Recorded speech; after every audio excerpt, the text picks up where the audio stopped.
Whether you realize it or whether you don't, the truth of the matter is that satellites have an important role to play in our day-to-day lives. If you use a cell phone or you access the internet, you have satellites to thank for these things. NASA estimates that there are currently more than 9,700 active satellites in orbit, and an additional 2,700 defunct satellites floating around in orbital space. Over 80% of these satellites occupy a small orbital shell called low Earth orbit, which is defined as all altitudes 2,000 kilometers and lower. In the next decade or so, it's estimated that an additional 45,000 satellites will be added into space, with again 80% of them being in low Earth orbit. With this much additional satellite traffic being added to a location whose free space is increasingly scarce, the situation may well end up being completely unsustainable. Unfortunately, as new satellite fleets continue to be added and old satellites go unretired, near misses and actual collisions become more and more likely in what is now an increasingly crowded orbital space. Unfortunately, in my research, I have found that the current policy regime is not prepared to handle this situation, which is why I propose in what became my senior thesis a new policy framework for satellite collisions. If you don't know who I am yet, my name is Daniel Walker. I'm a graduating senior at Auburn University, and my academic trajectory has been a bit of an unconventional one. I started off as a freshman majoring in aerospace engineering. I always knew that I wanted to get involved in the future of space travel and exploration, and starting out I thought that engineering was the way to go. However, I quickly realized that my real passion lied in space policy.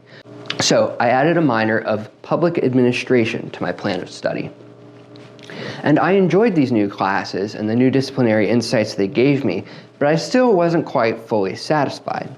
Then I discovered Auburn University's unique Interdisciplinary Studies program. Using a primary discipline and a secondary discipline as frameworks, you can create your own curriculum for the 4 years that you study as an undergraduate student. I decided to make my primary discipline be aerospace engineering and my secondary discipline be public administration. And I decided to focus on courses that would specifically prepare me for a future career in space policy. One of the major convictions which guided me into this path of interdisciplinary studies was my sense that there wasn't enough communication or expertise shared between people in the technical aerospace industry and people who are responsible for making policy and administering it. That exchange of information and expertise is extremely necessary to deal with problems like this, which is why it was such an interesting, exciting, and unique challenge for me to take on this research project. I was able to apply disciplinary insights from aerospace engineering in tackling, predominantly, the orbital mechanics behind satellite trajectories, as well as some of the aerospace structures and aerodynamics principles behind their manufacture and operation. I was able also to combine my public administration knowledge in dealing with the federal policy hierarchy, larger policy process, and some of the major principles behind organization theory in crafting my policy framework. I would not be able to do this project if not for the fact that I have such a unique mixture of academic experience. And that is why it is my pleasure to showcase this research that I have done, as well as the framework that I put together, which you will see in just a few minutes.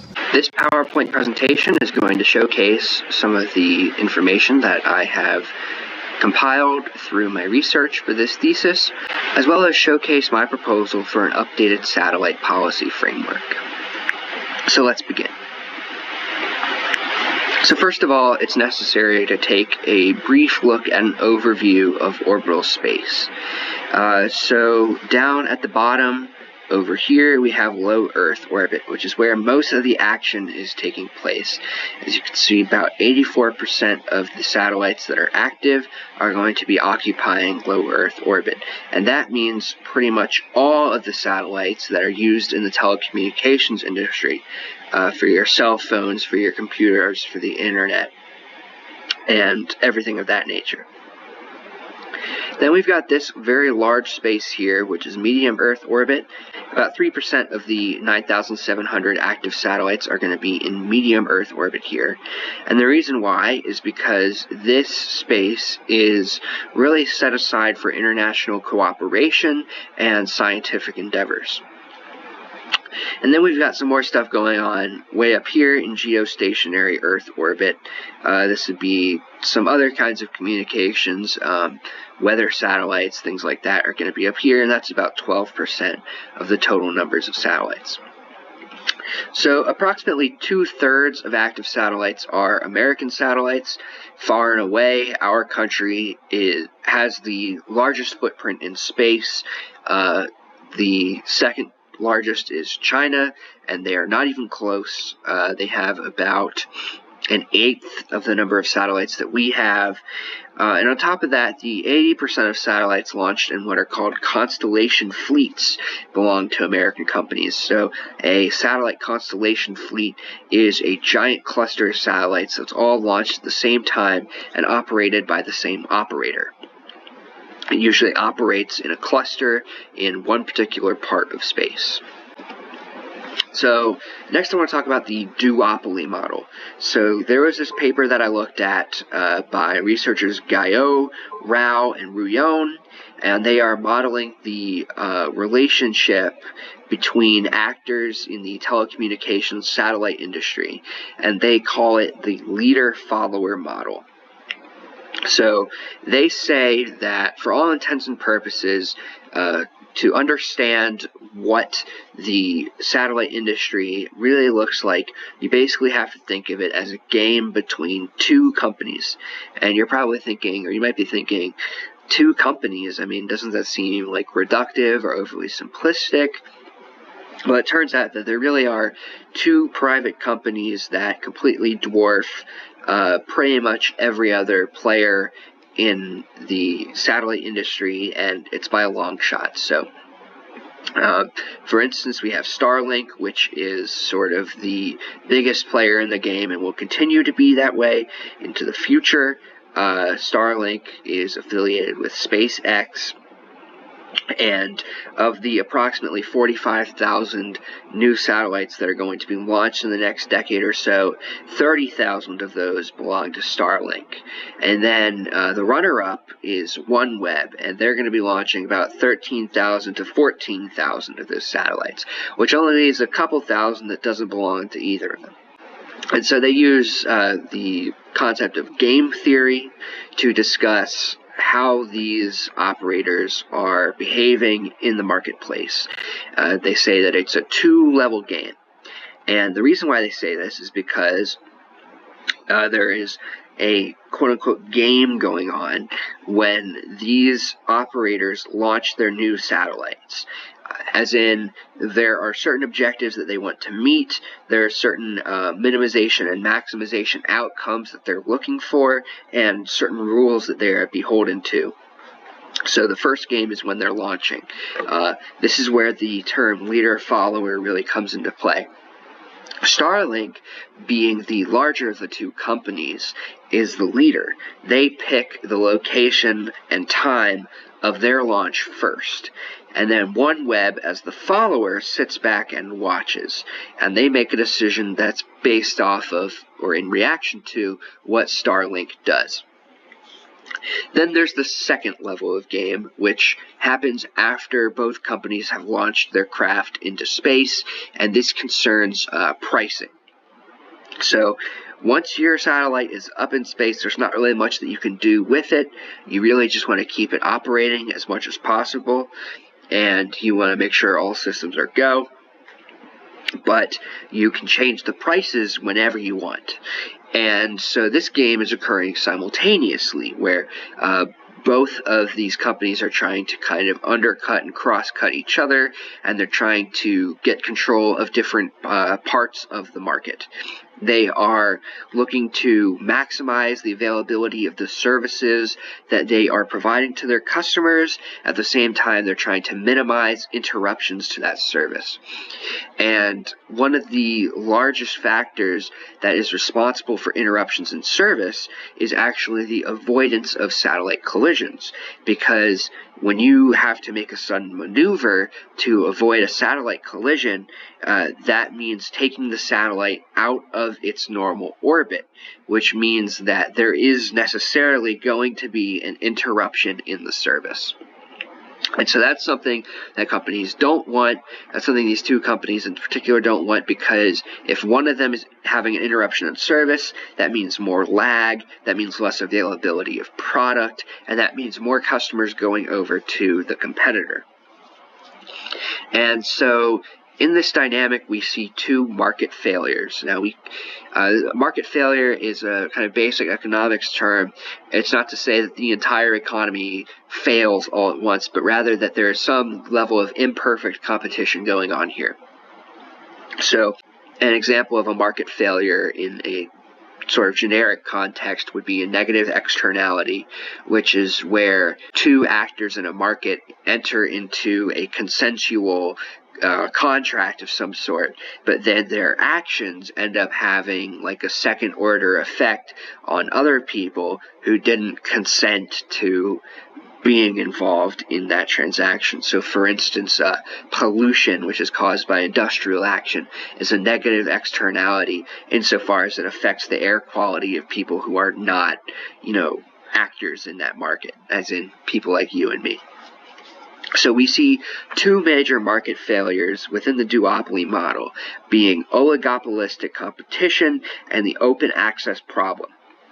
Now, I won't bore you with too many of the sordid details with regards to these market failures, but to give a brief summary, the oligopolistic competition issue is the fact that there is really only two major market players to speak of at this time in the economy. And that's probably not going to change for a while, because it requires a certain amount of capital in order to enter this market. That is, so you have to have a certain amount of money and resources in order to be able to leverage them into a space mission where you can build, launch, and manage a large number of satellites so you can be a competitive player in the market and actually profit. You have to spend a lot of money in order to make any money. And so what that means is that there's a high barrier to entry for other people who want to be players in the market. So if both of these companies end up deciding to screw over their customers in the same way, it's not like a third competitor is going to step up and change things just overnight. That's probably going to take a really long time. And then the other issue is the open access problem. And the open access problem is basically the idea that these two companies are really beholden to their customers and their shareholders, but there's nothing really tying them to the public good per se. They're going to do what is in their interest, whatever that looks like in their estimation, and so as long as they have access to orbital space, they're pretty much open to doing whatever they want. And so that can lead to a lot of negative consequences for the rest of us. So these researchers, Guyot, Rao, and Rouillon, they advocate for a central authority of some sort, a central regulatory authority on the federal level, and then greater international cooperation between federal authorities on the global level in order to kind of create rules and enforce them so that there can be a level playing field that all of these market actors can operate within. So to that end, we have to ask the logical question of, all right, so Guyot, Rao, and Rouillon, they want a central authority, but what makes that different from what we currently have? So the truth of the matter is that there isn't a central authority, at least not in the United States, with regard to satellite regulatory policy. So this diagram over here demonstrates some of the distribution of policy authority with regards to the different components of a satellite. So an operator launches a satellite, And the satellite has many different components on it that are all responsible for various tasks. They're part of systems and subsystems. And the thing is that the operator, in order to get the satellite cleared, has to get each and every one of its subsystems and components approved by the corresponding regulatory agency. Some of that is going to be under the purview of the Federal Aviation Authority, or FAA. Some of it is going to be under the Federal Communications Commission, or FCC. Some of it's going to be under the Department of Defense, or DoD. Some of it will be with NASA. Some of it will be under the Department of Commerce. And the thing is that it's very common for there to be ineffective regulation and a lot of bureaucratic redundancy, because all of the authority is split up between all these disparate groups. As an example, satellites which are responsible for communicating on certain frequencies, on a certain spectrum of frequencies, have to submit paperwork about how exactly they're going to be using that frequency. But the thing is that depending on whether it's a private or public satellite, then the agency to which they submit that paperwork is going to be different, and each agency has its own set of rules. Well, if you're talking about a privately managed satellite that receives federal funding, all of a sudden the satellite operator is beholden to both the authority for the public satellites and the authority for the private satellites. And those two authorities do not communicate with each other, and the paperwork that they ask for is actually contradictory. And so there's no one standardized way to get anything done. This is a really tricky system for satellite operators to operate within, and it raises the question of what problems exactly are they able to effectively solve if everything is so decentralized, right? If something goes wrong with a satellite, it might go wrong with all the systems at once. But if the management of those systems is distributed between 6 or 7 different agencies or offices, then, how exactly are they going to come to an agreement on what needs to be done? Finally, the last thing to talk about is the fact that when it comes to the regulation and enforcement of certain actions, federal policy really only takes into account manual operators. So if some sort of change needs to happen to the way that a satellite is performing up in space, current federal policy basically says that it's on the manual operators who are on the ground to make a decision that will change or rectify whatever the problem is.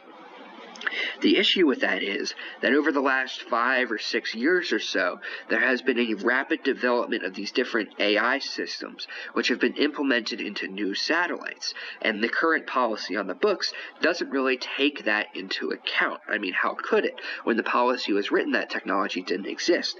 But the fact of the matter is that most of the operations nowadays are increasingly tied up in the use of these autonomous systems that federal policy basically doesn't have a word to say about. So let's move on to the next thing. So this is the first recommendation out of the 3 for this policy framework that I have developed.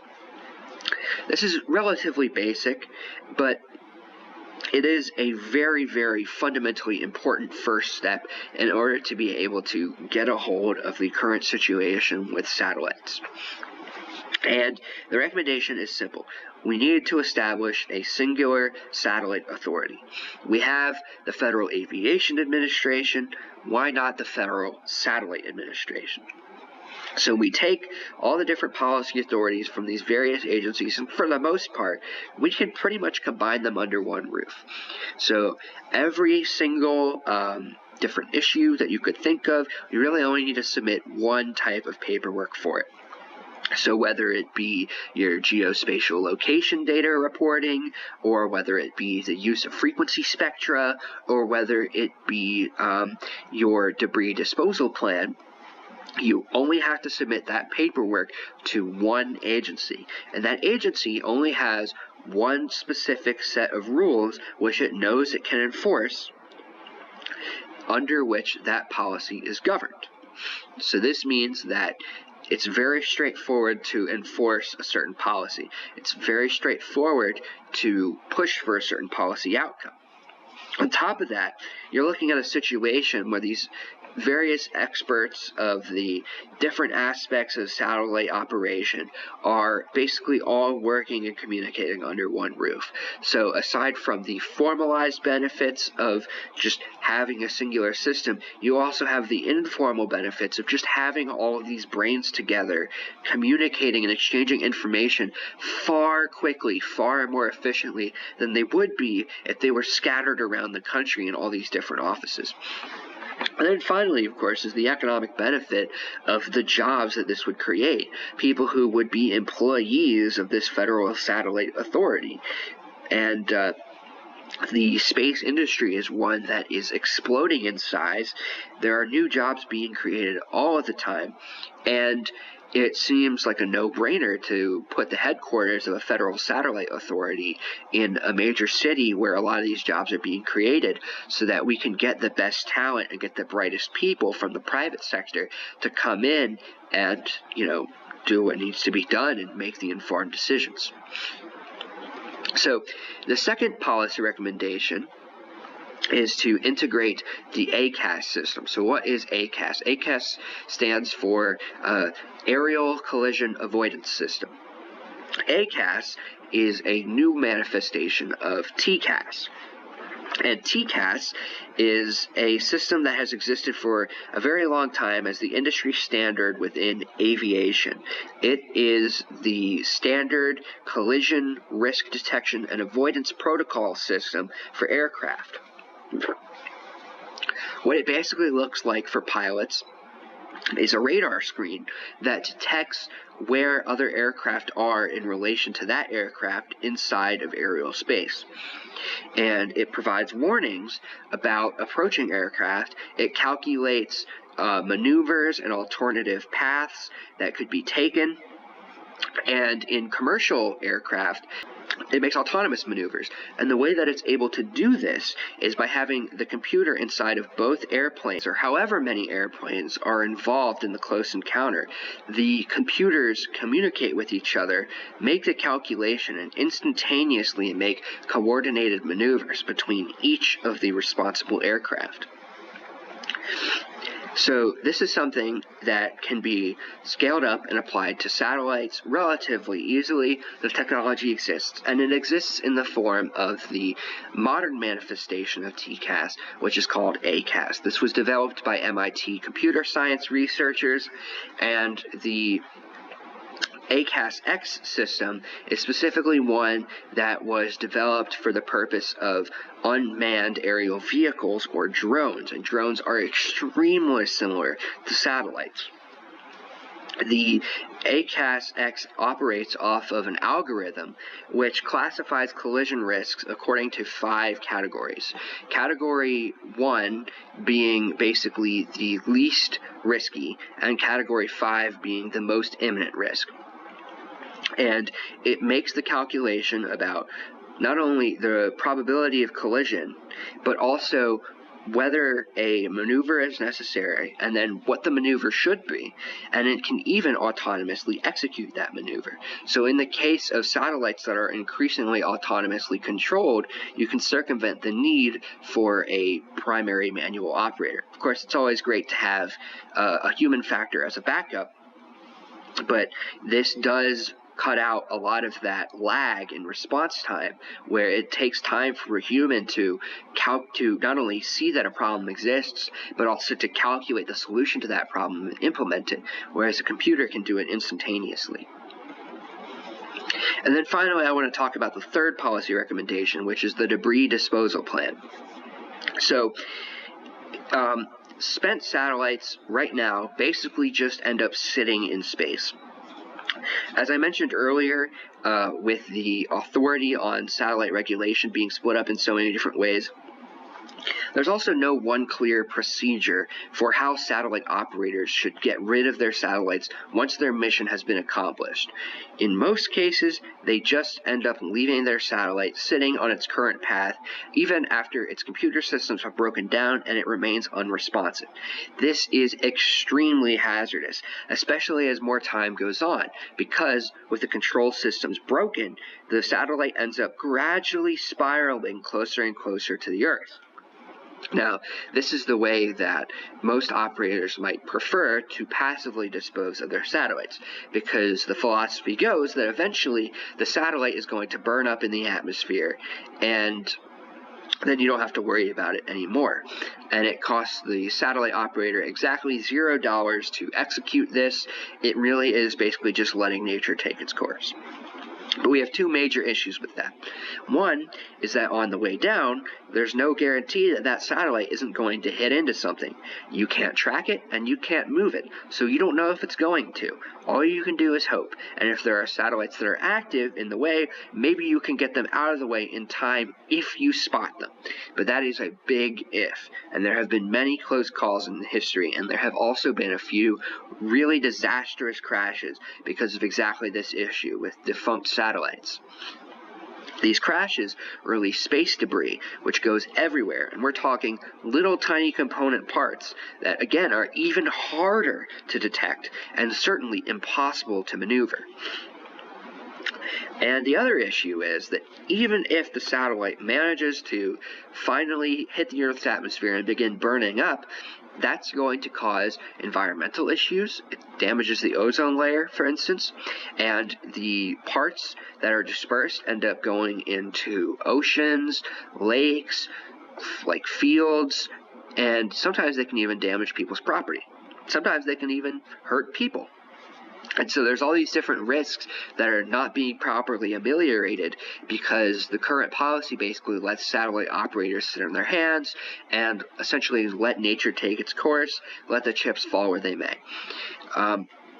Technically, though, satellite operators do have 25 years, after the time of the satellite being launched before they actually have to do anything.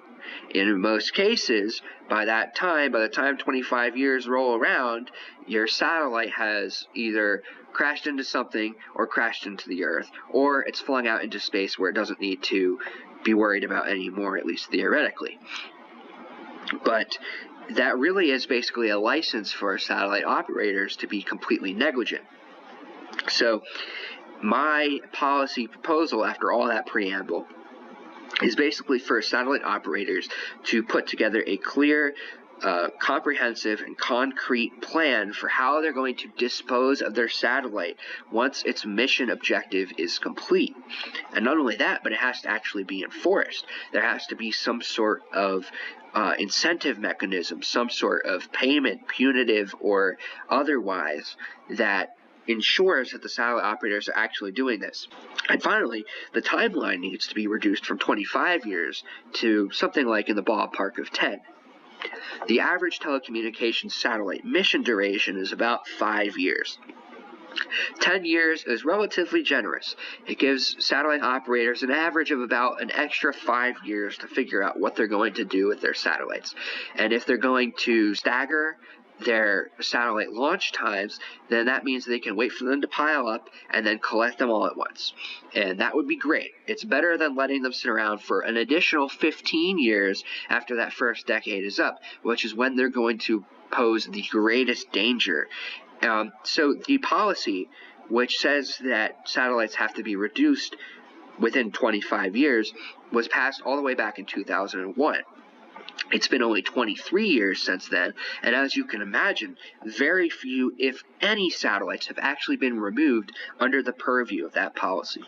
So that policy needs to change, and it needs to change in a big way. And that basically concludes this third aspect of my policy framework and just the overall framework in general as well. With all that being said, I really hope that you enjoyed this presentation. I hope you took something productive from it, learned something perhaps, and if you want to read the thesis paper that I wrote, that will be linked in the description below.